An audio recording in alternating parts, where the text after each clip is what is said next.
Today's show is about the effect the climate crisis is having on Africa's people and its wildlife. The UN Secretary-General Antonio Guterres opened an international climate conference on Monday with a warning.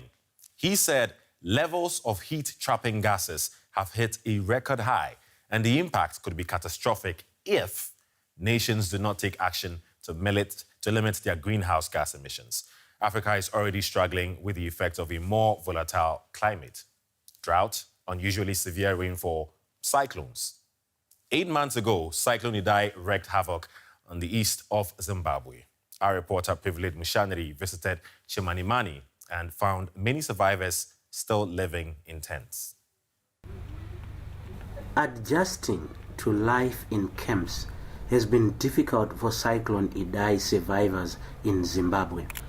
Kudandima lost her 3 children and family home when tragedy struck the night of March 15. Now, she lives in a tent with her husband. She says life is unbearable. Kuda survived the storm but was left with long-term injuries. She is traumatized by the thought of staying in a tent throughout the rainy season, which has just started. We are living in these tents and the rain is coming. We are afraid. Staying in these tents is unbearable. When it rains, the water floods them. We get so worried about our state of health. We pray to God and we wonder who will take us to the hospital when disaster strikes. People living in temporary shelter were hoping to have moved to permanent homes before the onset of the rains.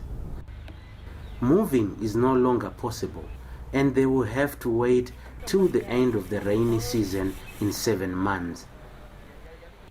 These rock boulders are a constant reminder of what happened on the fateful night. Now, with climate being more and more unpredictable, these people and many others may not be out of the shadow of danger. Repair work on damaged roads and bridges is ongoing, but it is a race against time with the onset of the rains. Government officials say they have completed geophysical studies and identified land that is suitable for resettlement. This is an area which has a lot of volatility caused by climate change.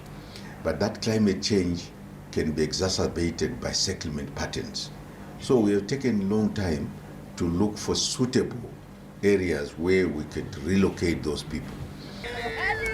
More than 300 people died in March and many more are still missing in what was one of Zimbabwe's worst storms in memory.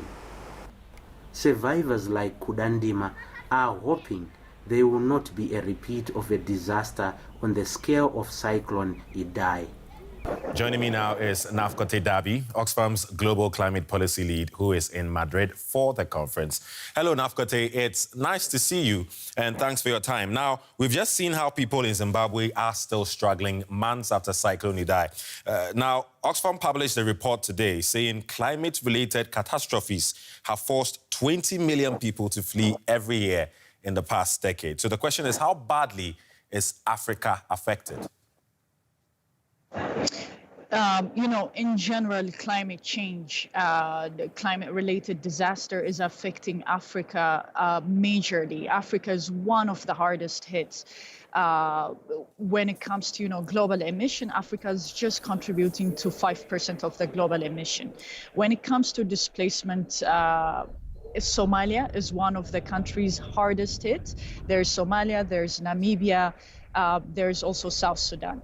But for Somalia, just in 2018, there were, 7.5% of the population displaced because of climate-fueled disasters, because of flooding. This is in addition to conflict.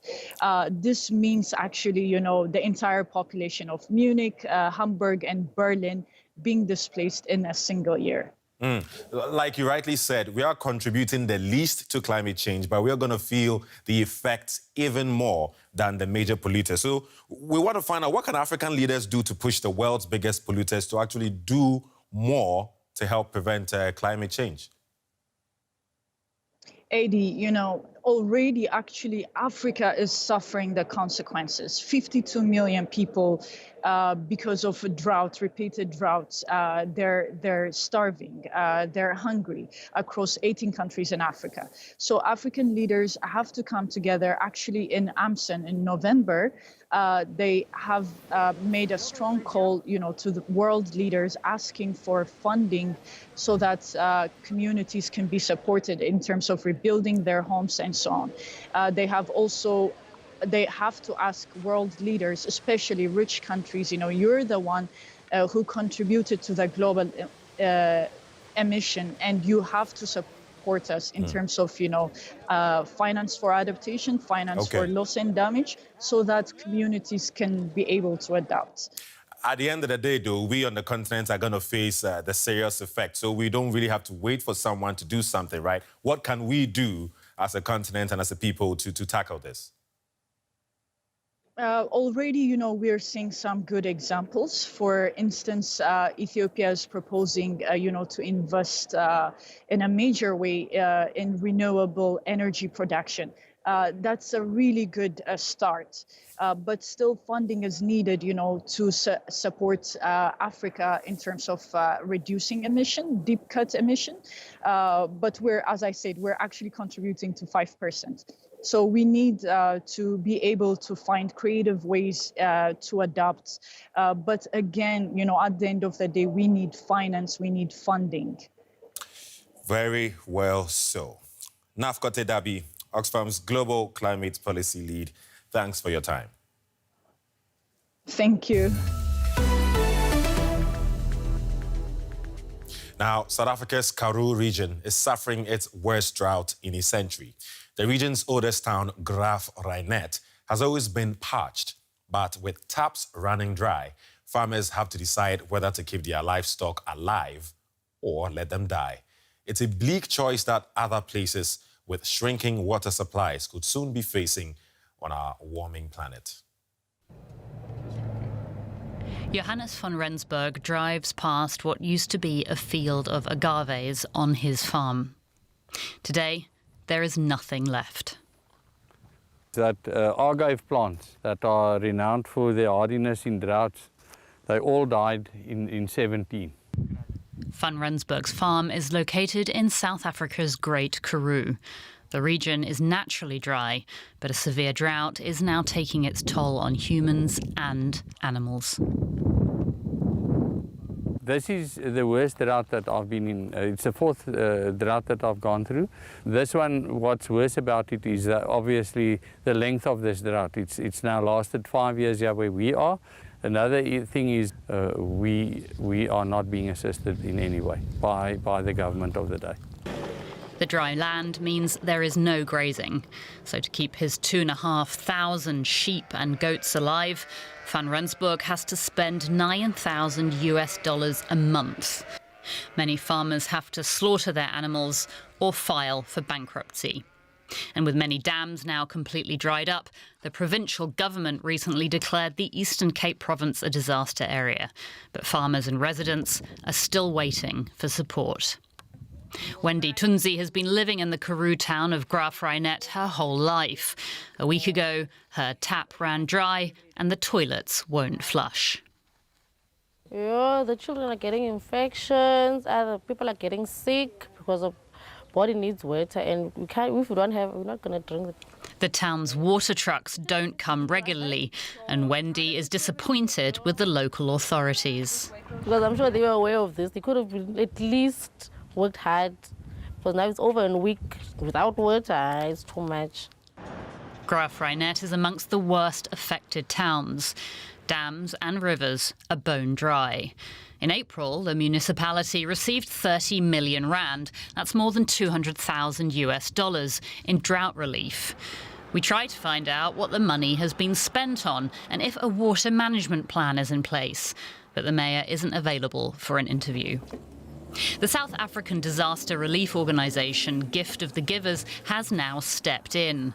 The NGO drills boreholes and distributes drinking water to the community.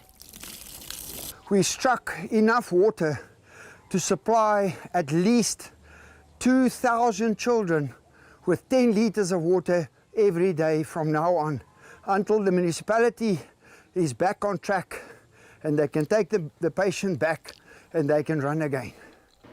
It seems accountability and good governance are needed here every bit as much as rainfall is. And now to Kenya, where the world's largest zebra species is under threat. The number of Grevy's zebra have plummeted by 83% since the 1970s. Poaching and regional insecurity decimated the zebra population, but severe weather and drought are making things even worse.